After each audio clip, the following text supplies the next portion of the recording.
Welcome to TV Local TV. Today I'll be writing to Patrice stand-up comedy. So let's go.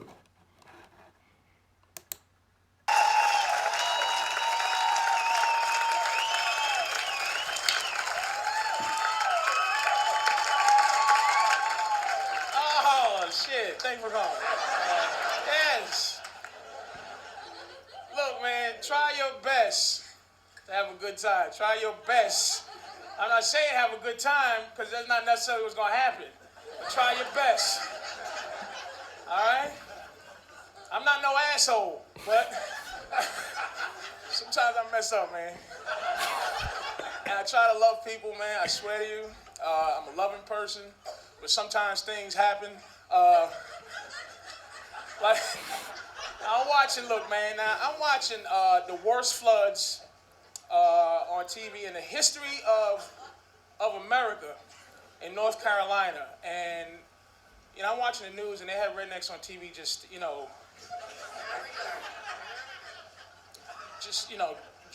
drowning, and they were being interviewed on the news, like, God damn it,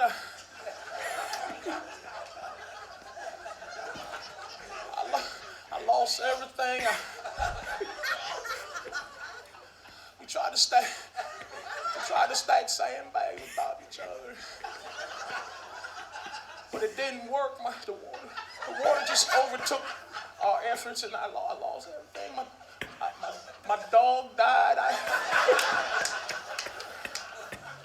I didn't know what to do, and I swear, man, I'm not no asshole. I started crying, I cried because I couldn't give a fuck. I tried my best. I really did. I'm like, oh, Jesus.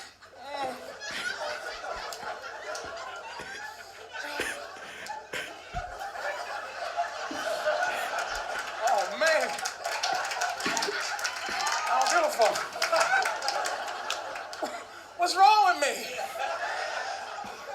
It's painful. But let me tell you something, man. Here's the thing about why I said try and have a good time. Because when you get adult, all you can do is try to have a good time. You know what I'm saying? Remember the good old days when you was a kid and you seen somebody with a funny shaped head and you pointed right at the head, like it was nothing in you to stop from pointing at that funny head that made you, oh, jeez, look at that funny shaped head right there. It wasn't that bullshit in you to stop, like now we adults, you still want to point at a funny shaped head, but now I can't point at someone's funny head. But your first feeling is your real feeling. You understand? That other shit is you trying to trick God some way into thinking you're a wonderful person. You know what I'm saying? But that first feeling of, look at that big funny head, that's the real. You know what I mean? Now I'm watching a talk show. They had the 1,000-pound man on, right? He was 1,000 pounds. That was it. Now I'm 300 pounds. So that means this dude was 3 of me and another dude with pneumonia. And he was just laying there. That's what he was doing. That was his job, just to be on the show and just with his big 9X t-shirt he had on, and he was just and people were in the audience crying. You know what I mean? They were just, oh my God.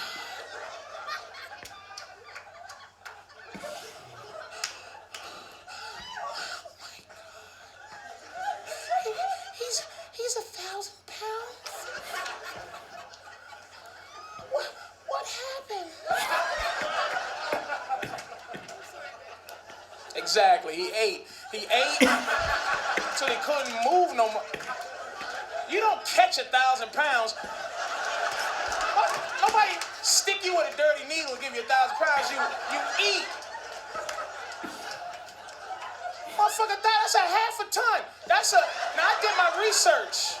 A half a ton is a baby killer whale, or a full-grown sea lion is 1,000 pounds.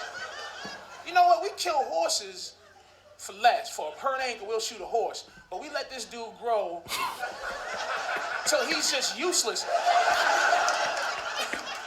Look, I got rules to my fatness, right? This is my rule. This is my thing. If I eat, and that's why I'm gonna kill myself, because I'm taking up too much of your air and too much of your space. If under my stomach I start to grow an ass in the front, I'm gonna kill myself, because I know that I'm not gonna lose and do what I have to do to lose an ass in the front. I'm having trouble getting rid of the real stomach. I'm not gonna exercise to remove an ass. This dude, you're not supposed to be able to turn your drawers backwards because it fits better. Your drawers fit better because the ass is nicer. You see people like that with an ass in the front. All right, whatever, right? But this dude, he had titties everywhere. Am I lying to you? On his neck, on his shoulders, his elbows, and I was getting horny. Watch, I was sitting there like, and you don't want to, but I'm like, man, this is full of titties. Look at this titty.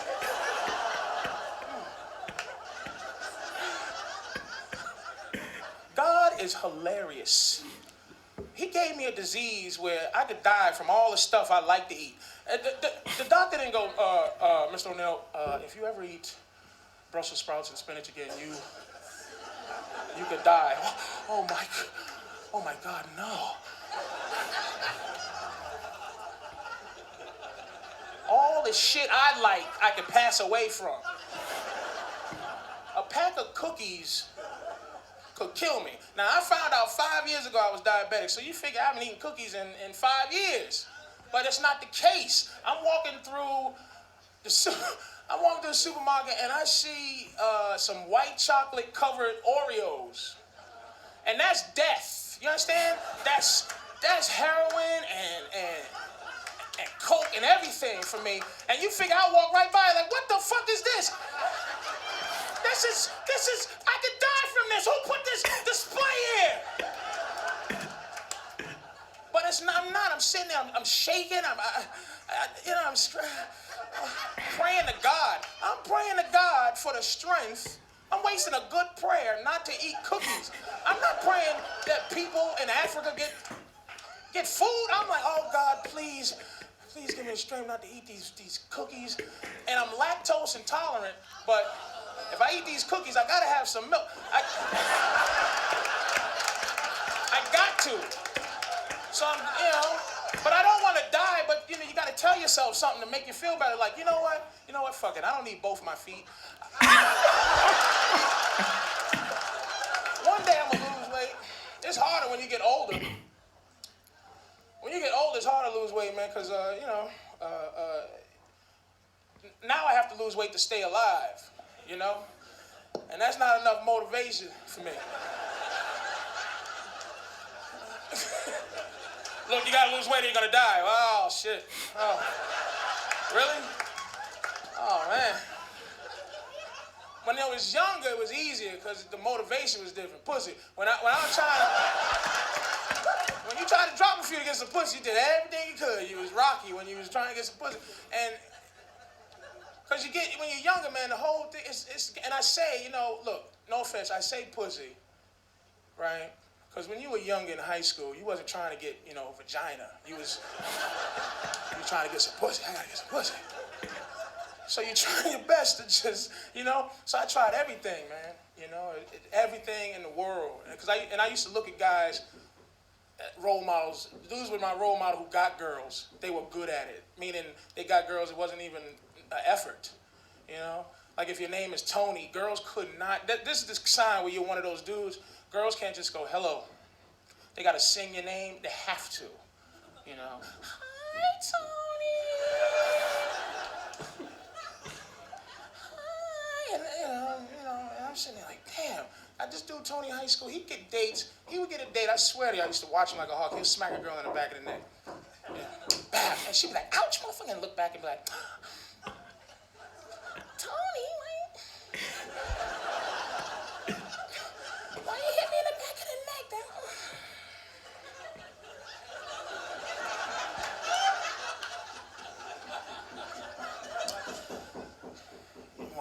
movies.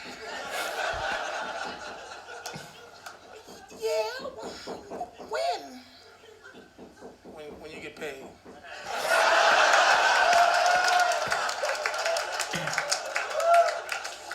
I used to be in the back watching them, looking, yeah. Yeah, that's it. That's how you do. That's how you get girls. Smack them in the back of the fucking neck. What was I thinking? Because I used to do all type of shit. I was poetry, man. I used to write poetry to get girls out, and pictures, the pictures too. Like if I wrote, I cherish you, I would draw a chair, plus ish, an eyeball. I draw an eyeball and a chair, and oh, that's so cute. Oh, look at that. Oh, that's wonderful. But this new shit, I'm like, yeah, hey, girl, in the back of the. But whatever he did, that wasn't my shit, It didn't go like it. You ever watch the original Frankenstein? And the little girl, he was playing with this little girl, and the little girl had a flower, and she threw in the water, and it floated. And Frankenstein just was like, and he took her and threw her in the water, but she sunk. And he's just like, he getting burned and shit with torches. That's me, hitting girls in the back of the neck. I was anxious. And it just, I always find a way to hit her in the part of the neck that makes her fall in a coma and smash her face open. Everybody's like, what the fuck is wrong with you? I'm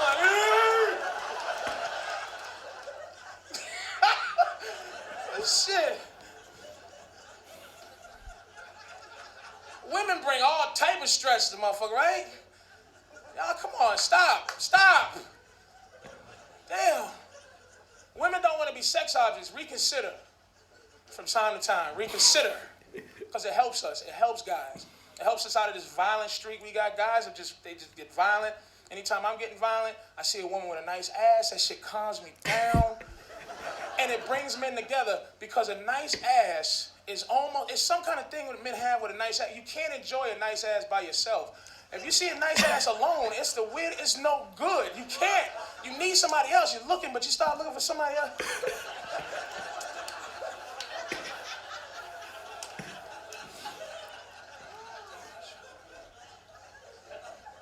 And I've been all over the world, man. White guys have a signal for nice ass. And it doesn't even involve verbal contact. It's just like, you don't want to talk to me, but you want to enjoy a woman's ass with me. So you're just very careful. This is a universal white guy signal for nice ass. Woman walks by.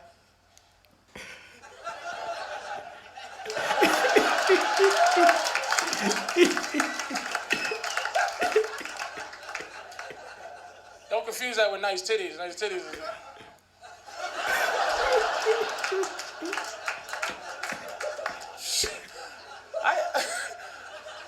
I turn into a ventriloquist when I see a nice ass. I'm like, God damn!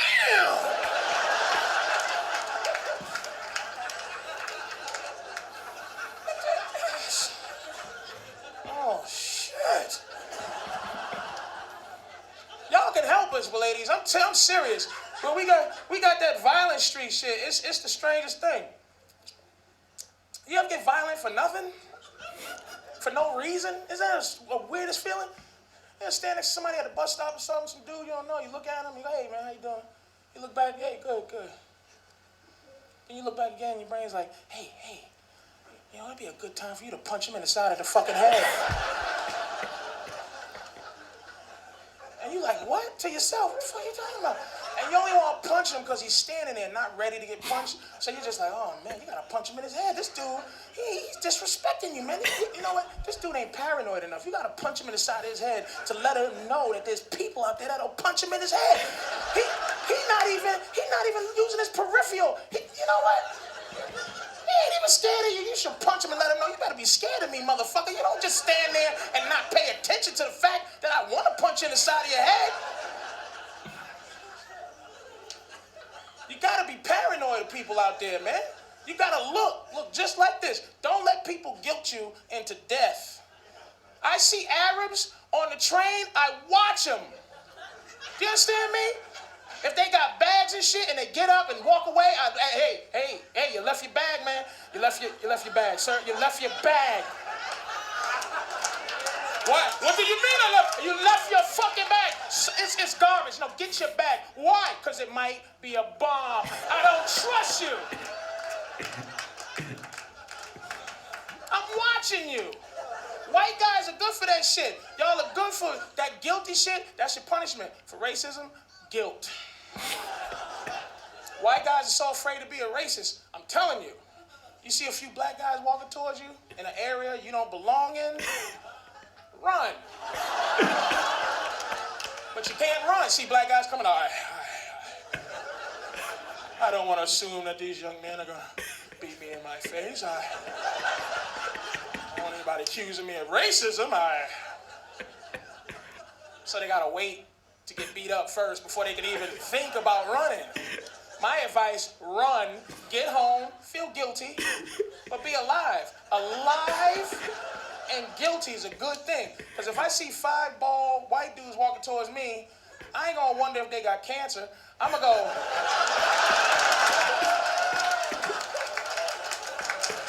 Those look like skinheads. I'm getting the fuck out of here.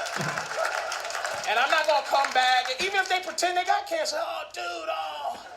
No, don't run, dude. We got cancer. We was all coming from chemotherapy classes over here, and they just thought we were strong enough to get, and I'm not running. I'm not, no. Because that could be the old cancer hang a nigga trick. I go back, hey, you guys all right? Get him! Oh. I fell for the cancer hanging nigga. How the fuck?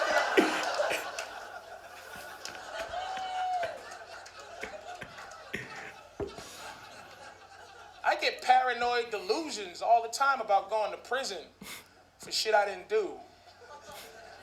You know? Like white women make me very nervous.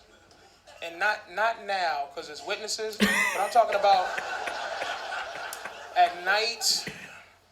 White woman's walking towards me, and she could be nervous, oh Jesus. Getting that fantasy going, big black guy, hope he doesn't grab me. And I'm thinking the same thing, like, oh Jesus. I hope nobody kills this white lady, because I'm going to get blamed for this shit.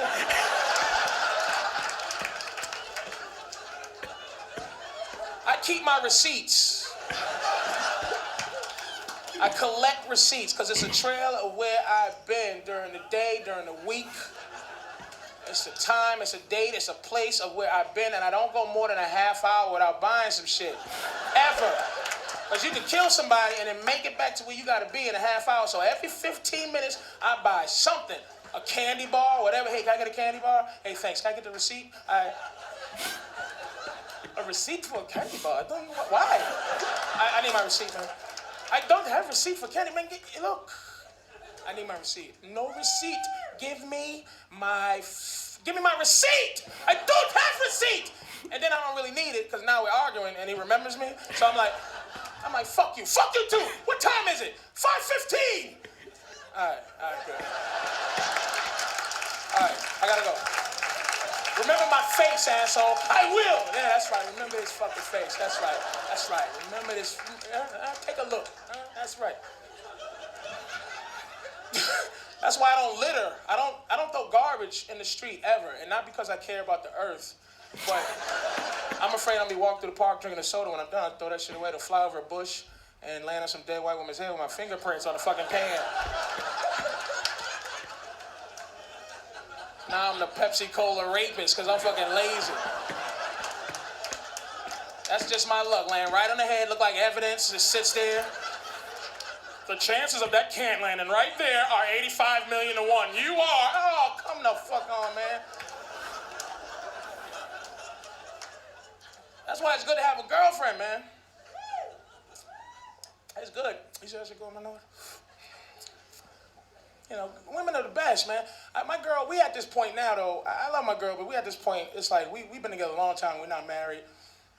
And we went from early 20s together to 30s. And it's good for me. But for her now, she's panicking because we don't have kids, and she's like, I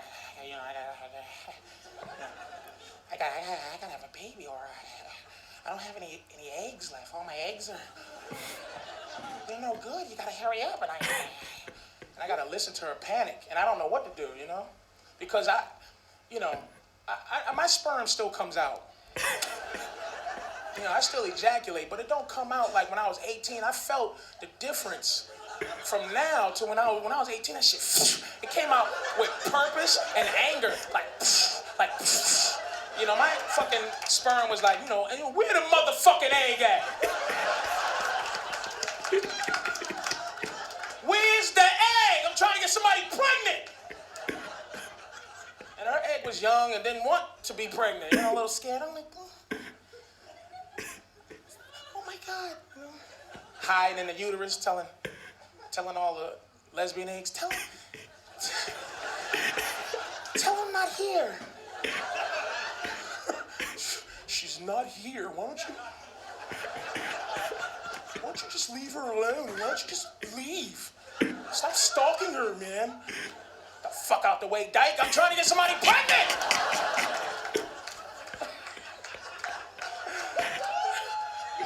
I mean, now it still come out, but I know the shit ain't like it used to be, because you see me, I ain't moved a muscle. Now that shit comes out like, load 227, please report to the tip of the dick. Load 227, please report to the tip of the dick for attempted pregnancy. Thank you. Now my sperm's like, hi, anybody around? Her egg is angry, knitting a sweater. In here, faggot.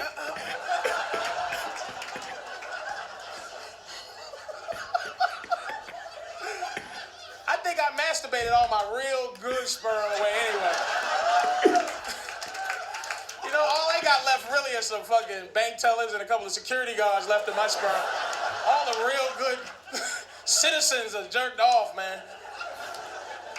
I've been jerking off in the shower, so I'm surprised a baby hasn't crawled out the drain yet.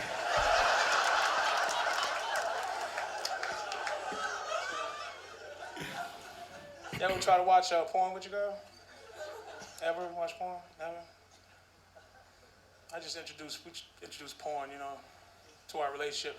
I watch hers, she watched mine, the porn that turns her on, and, it was interesting, some woman's dove flew out the window, and the woman was like, oh my God, my favorite dove. And then there was a knock on the door, some dude, is this your dove? I found your dove. It was flying around and it came to me. Oh my God, that means my dove came right to you. Your aura is so well. Come in. Please come into my dove room and let it go. And it's all doves and shit flying in the room and there's no dove shit, It's a beautiful dove room and there's a lot of slow motion shots and there's a lot of wind. And I'm like, wow, if you like, wow, that turns you on, you gonna love mine. Whatever, right? I put in my favorite tape, People Fucking.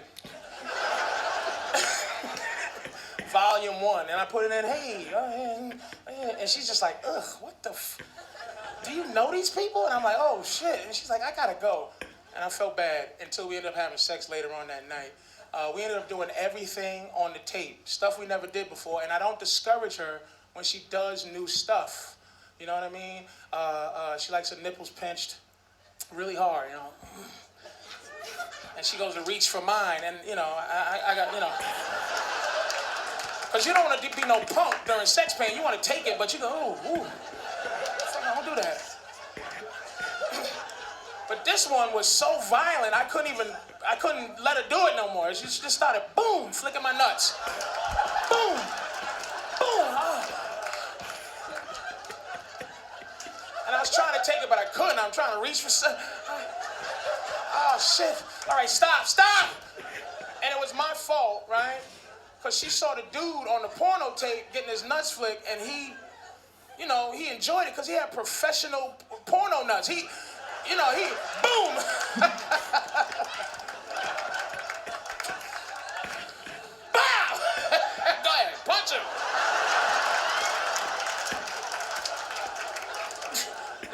I ever seen on a porno tape in my life. This is, I swear to you, the best thing. Nothing can beat it. This dude is having sex with this girl, and he looks at her and goes, hey, start counting down from 30. And she's like, 30, 29, 20. She starts, messing up numbers. 40.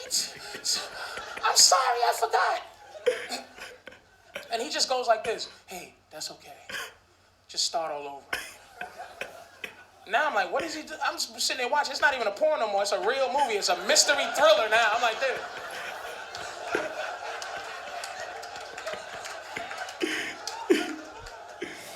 And she started going, 15, 40, God. It took an hour and a half. She finally gets to 1. When she gets to 1, he pulls out and comes right on cue. I gave him a standing ovation. I was like, oh, my God. Oh, my God. Did anybody see that? That's dick control. That's power. You look at your girl and go, hey, pick a number. And she goes, why? Because that's when I'm going to come. 1,000. And if you could go 999, I tried it with my girl like the next day after I saw her, and it's like, yeah, baby, start counting down. Woo, from 3. Hurry up. 2, fuck.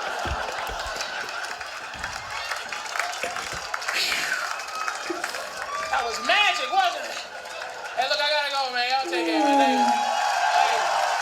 Like, comment, subscribe.